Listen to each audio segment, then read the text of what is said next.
Thanks for joining us here at Rose Quartz Mediumship podcast, where we simply adore anything and everything healing and metaphysically based.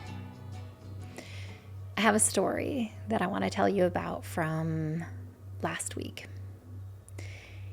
And it's a little bit vulnerable in multiple different ways.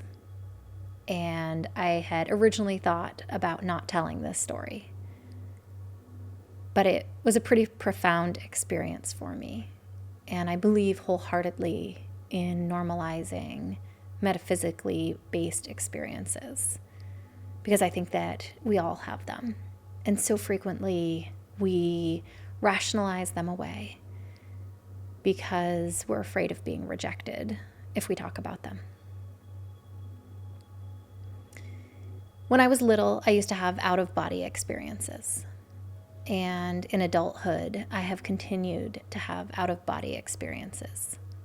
And they vary depending upon the situation that I'm in. Sometimes when I have out-of-body experiences, I am not on the earthly realm at all. And I have no awareness that I have a human body. Other times, I'm still tethered to my human body and have awareness that it's there, but I might be looking down at myself, or I might be in another space in the room, or possibly even a different state. And while I really love having out-of-body experiences because I learn so much about myself, and it's a very expansive experience for me with spirit, I don't have great control over where I'm going and what I'm doing when I have an out-of-body experience. And it's something that I've been working towards over the past couple of years, having more control over where I go when I have an out-of-body experience. And I've certainly been able to figure out the environments, the settings that promote out-of-body experiences for me. And orgasms have absolutely been a catalyst for an out-of-body experience. Once I learned the pathway out of my body, an orgasm was a really quick way to get out of my body. And so the other night, I had an orgasm and immediately launched out of my body. And I will say that sometimes when I have an orgasm, it's just after the orgasm that I will leave my body, and sometimes it's during the orgasm that I will leave my body. And this was a very, very different out-of-body experience. I launched out of my body and then immediately looped around and came back in. And the visual was actually, have you ever seen a tree and maybe there was a hole in it, and there's like an owl or a bird inside of that little hole inside the tree? It was like that, only it was inside my body. So I launched out of my body and I came back in to this almost like a hole in a tree, but it was in me. And I went inside my own body. And when I went inside my own body, I went into a life that wasn't in the here and now. And I lived this entire life. It was so different than the life that I'm living in this body, in this time, in this space. And I got to experience childhood and early adulthood, and then an aging parent, and then the loss of my mom in that life, and then aging myself. And in the moment where I launched out of my body and came back into this little portal, this little hole inside of my body, as I was going through my body, I had the awareness that I was out of my body and coming back into my own body, a portal in my own body. But once I started to live that life, I had no recollection or awareness of this life. And it was like in a split second, I lived this entire life.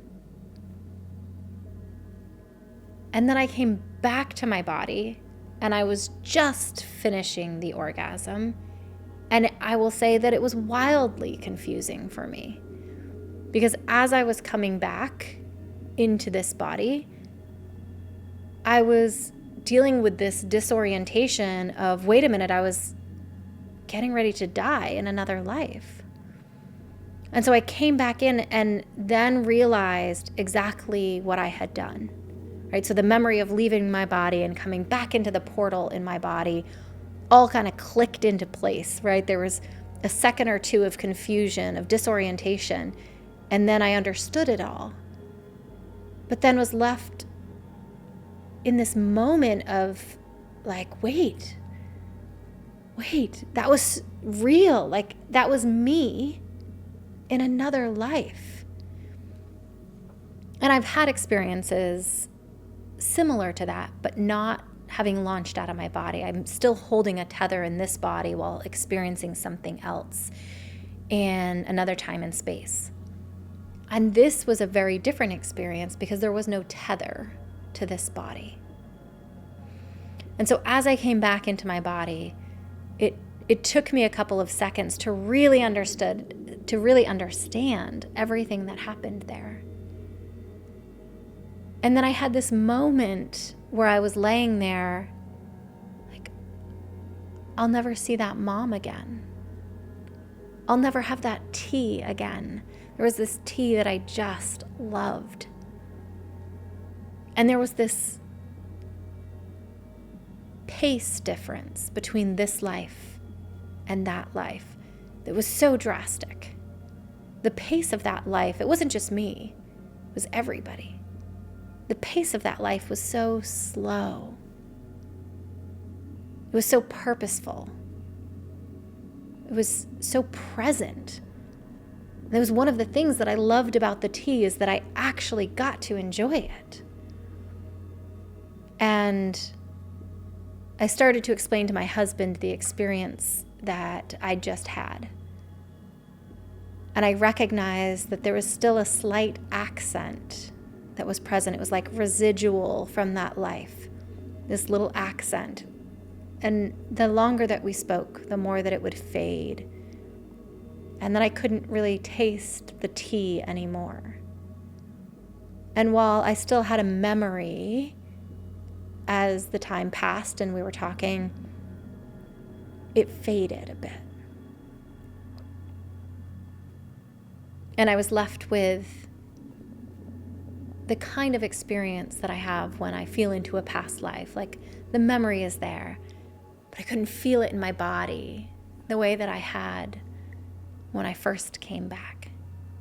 And how different my body felt in that life. And how different the regulation of my nervous system was in that life.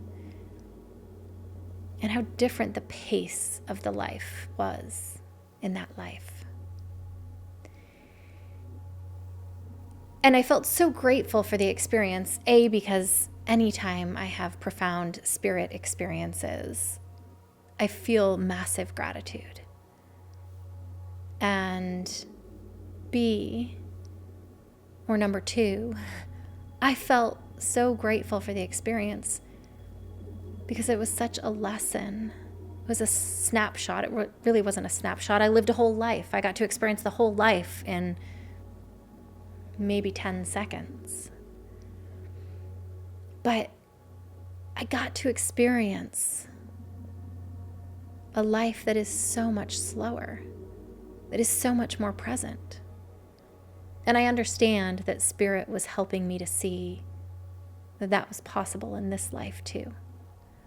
And the whole point of the experience was to have such an embodied experience with it that it would be absolutely undeniable that I needed to change the pace of my life, in this body.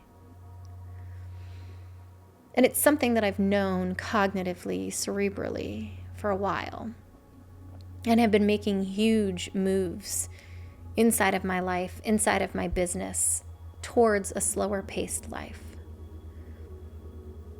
And yet, even though these are big steps, it feels like the progress towards a much slower life has seemed slow, ironically.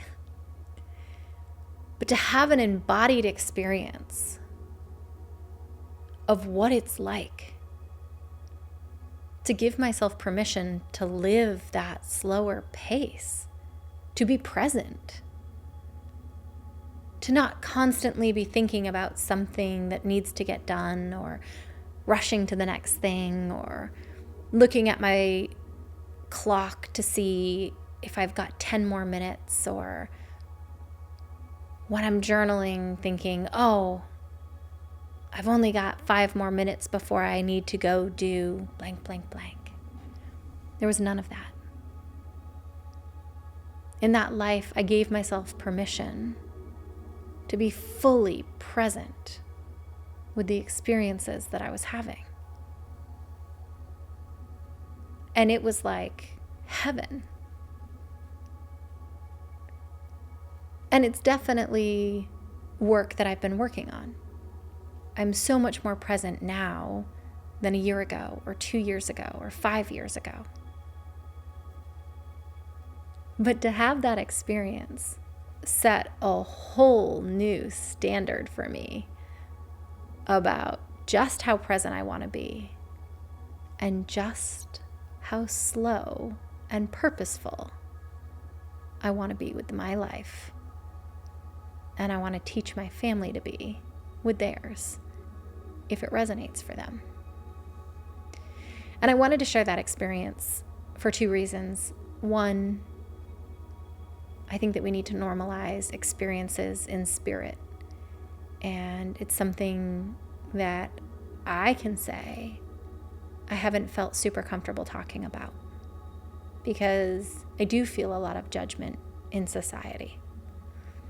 And so to be able to talk about it openly, I think is really important. Normalizing those forms of metaphysically based experiences in spirit, I think, is so important. And it's something that I made a real commitment to doing more of, to bringing that part of me into a more vulnerable and open and public place. And then the second reason that I really wanted to share this is that maybe if you're watching this, there's a nudge inside of you to slow down, to be more present, to have a slower paced life, to feel more regulation in your nervous system, to feel more ease in your mind and in your body. And I will say that somatics has been life-changing for me to make progress with presence and to make progress with slowing down my pace. And having this new standard, this new bar of where I'm reaching towards, feels delicious. Especially as I set some deep intentions heading into 2025. I really appreciate you being here with us at Rose Quartz Mediumship podcast, and I hope that you have a beautiful morning, day, evening, or night, wherever it is that this podcast finds you.